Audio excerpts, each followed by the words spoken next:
ông chọn đi này không chạy gì mà có ai chạy nó ai chạy quên là chuyện là chuyện gì khi mình cho đấy mua cái con cổ để phòng lại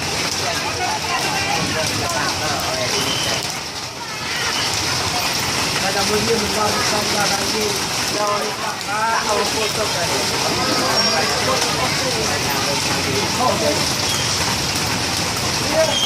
เอายืนเชียร์ยืนตั้งใจยืนมาการยืนมาการหน่อยไว้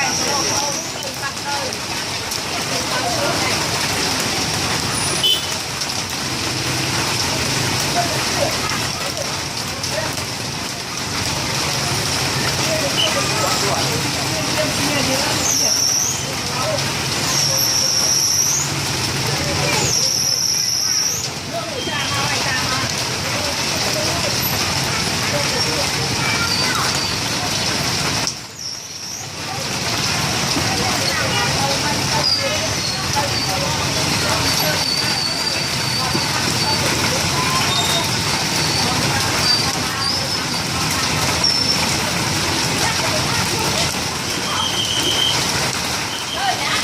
rồi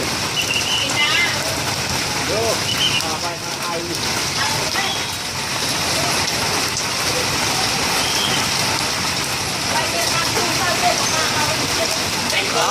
hả bánh trong tôi ăn gì lắm rồi bánh sao đấy nhé có lắm đâu rồi có bạn đang chơi chơi có cái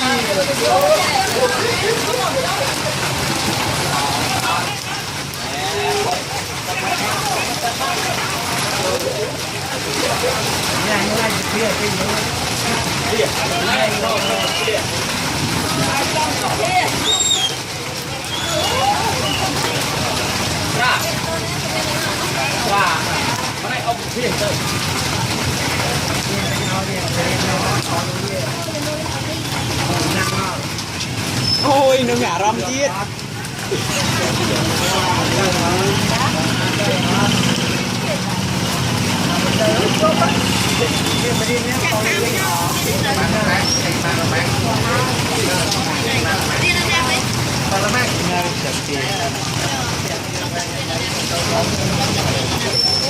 đây các cô cũng không đủ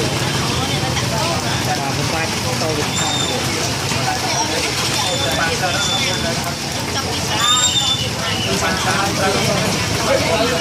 Wow.